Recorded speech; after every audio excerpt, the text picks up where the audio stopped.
this is a scale model of the ark with a scale model of an elephant to give you an idea of the size of the ark. Now, once again, this was if Noah, yeah, you got a grip on that, right? I used to have a little lady, but she disappeared. She was much smaller.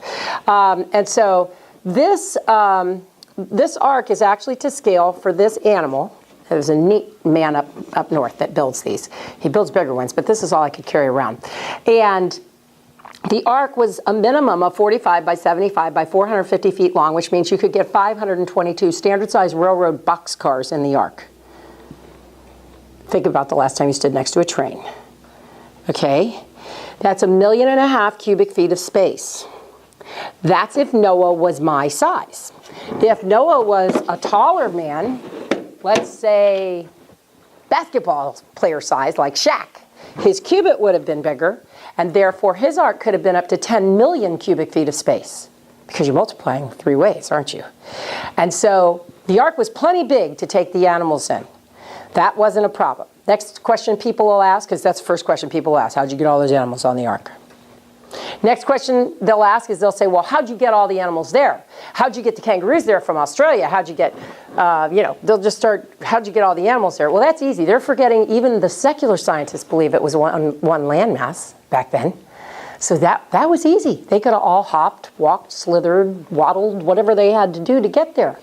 And you got to remember, they didn't go out on safari for the animals. God brought the animals. Evan Almighty has that in his, where the animals come to him in the movie, and it just cracks me up because really the Bible says that God brought the animals.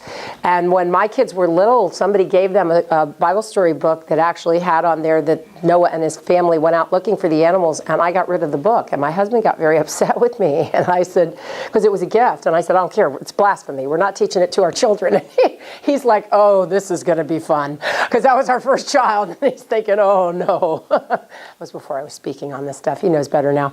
Anyway, okay, so he knows just to give it up, and I try to be nice, and it's bad, and I wouldn't give the book away because I didn't want to give blasphemy to anybody else. That's what got him so upset. I was like, no, can't give it away. You have to get rid of it. Anyway, so they did not go get the animals. The animals came to them. And some people believe they had over 100 years to build the ark. We don't know for sure how long they had to build the ark, but they could have, because it has a verse in there that says that something about 120 years.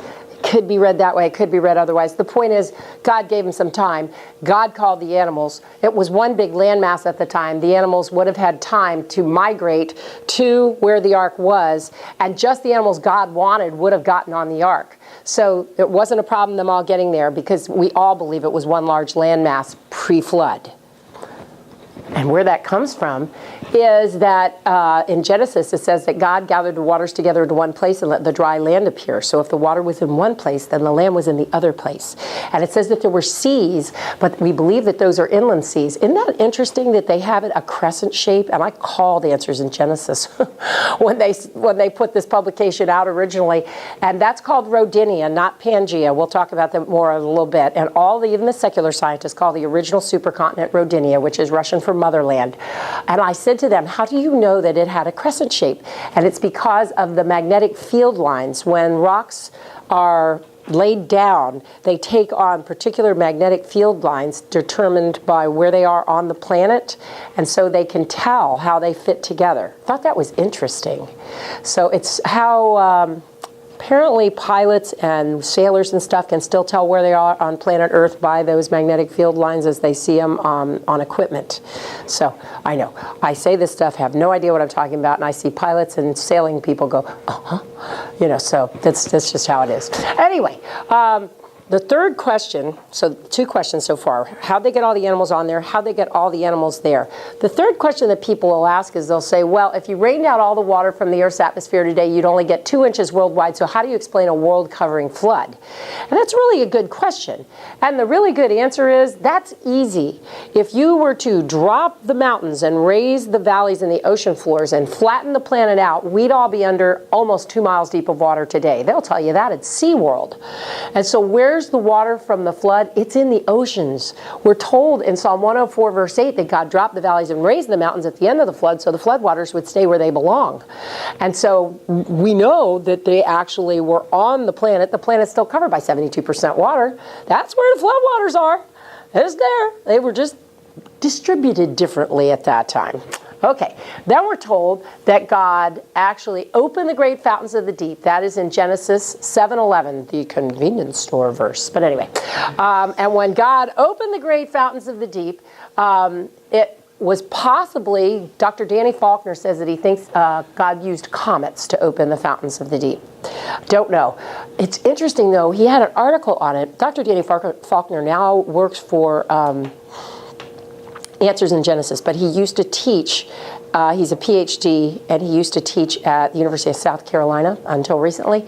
And he had an article that he published that talked about how we see cometary hits on this whole side of the solar system. There was a high impact, low duration event. So a lot of comets didn't last long.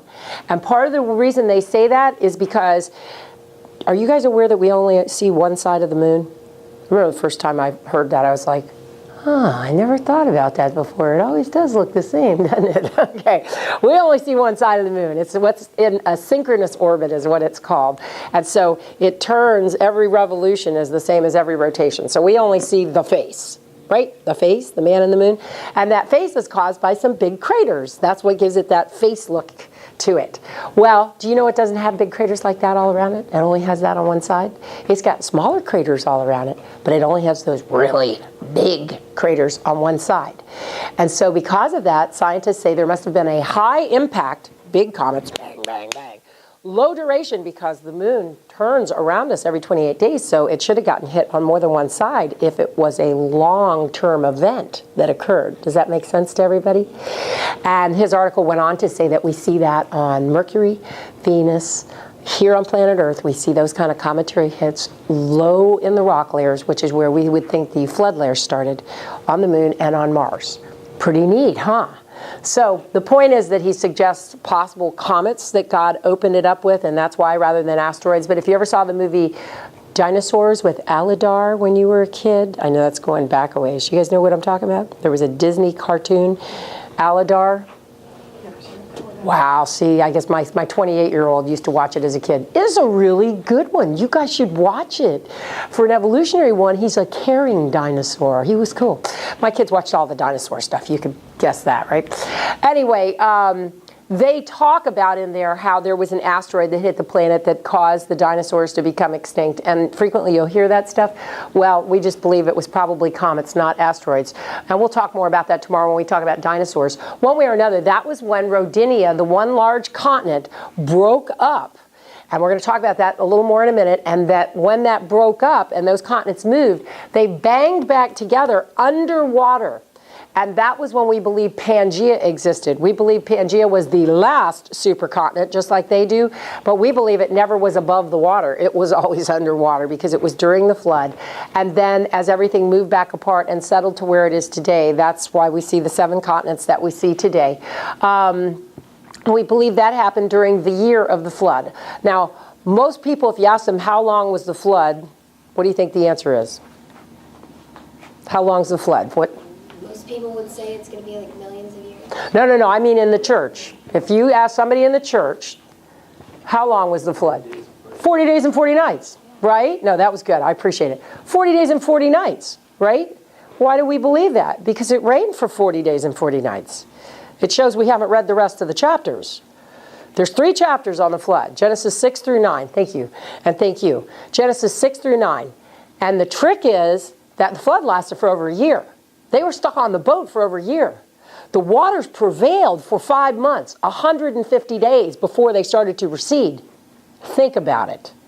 They didn't get off that vessel for over a year. Oh, Not fun.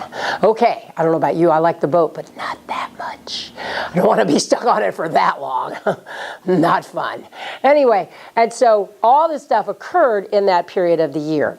You just got to get that in your mind right off, because if I tell you all this and you guys are thinking 40 days and 40 nights, I regularly have parents come up to me at seminars and go, how did all that happen in 40 days and 40 nights? And I think, oh, I forgot to mention that. Okay, so it's not 40 days and 40 nights. All this stuff I'm going to tell you about. Now, what I'm going to do, and you physical science students have heard this before, so you guys just bear with me here. It'll be a review for you. The catastrophic plate tectonics model. Okay, so I'm going to give you a very exquisite model as to what possibly happened during the flood. It was originally put out at the International Conference for Creation in Pittsburgh. Pretty sure it was in 1984, and it was put together by, I think, 6 of the smartest, in my opinion, PhDs within creation science today, okay? Very smart guys. And you physical science students, you read about Russ Humphreys and his magnetic field of the Earth, that he had the theory on that, the rapid decay theory. He's one of the 6 guys. Dr. Wise, Dr. John Baumgartner, I told you about a minute ago, he's one of the 6 guys. Okay, so really, really smart guys came up with this. I don't want you to think any of this is mine. It's not, okay? You guys all know that the exterior of the Earth is the hard part, and that the interior is, it gets molten, and then at the very center, it's solid again, right? Okay, and you remember that. And the crust of the Earth is very thin. It's only between 8 and 35 miles deep, and it's 4,000 miles to the center of the Earth, 8,000 miles across, so it's very thin. It's kind of like the skin of a peach is the hard part, just so you know.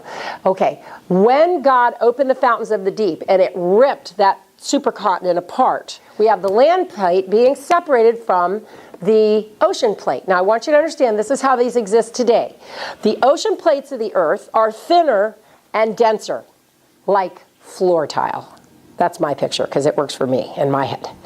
And the land plates of the Earth are thicker and lighter, like carpet.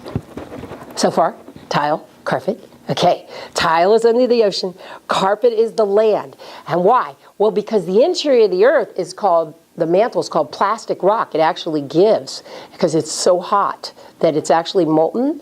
And so because of that, you have tile and carpet basically sitting in thick honey, which is going to go down farther. The tile, right? And what does water do? Water runs off to the lowest possible point. So what you end up having is land being exposed because it's the carpet. The tile sinks lower in the honey, which is the mantle, and water runs off over the ocean. And that's why the oceans stay over the oceanic plates. They stay over the tile because the tile rides lower in the honey. You with me so far? Okay, even the evolutionists agree with that part. I just want you to know this is how it exists today. Okay? That the ocean plates are made up of basalt rock, which is denser and thinner, and that the land plates are predominantly made up of granite, which is thicker but lighter, less dense rock. So it's higher in the mantle. So far, so good. At the time when God opened the fountains of the deep, we believe that that was broken. And so what happens is that the tile would sink into the mantle, where the carpet, okay, the carpet would float. And so as the tile starts to sink into the mantle, because it is denser, it's heavier, it literally is being burned, and it starts to get sucked in. And as it gets sucked in, it actually causes what's called runaway subduction, where it's being pulled into the interior of the Earth. Now, on the other end of that tile, there's still carpet attached in places, because it all was attached before. So what's happening is, as it's being pulled into the interior of the Earth, it's literally ripping the continent apart. Oh, it's ripping the continent apart. That's what happened to the landmass. It starts to rip it apart. I want you to think, too, what would happen where you have this rip? You have the ocean. Here you've got the land, and you've got the ocean plate. And when you open this, what happens is the ocean is exposed to the mantle of the Earth, and it's like putting hot water on a hot skillet.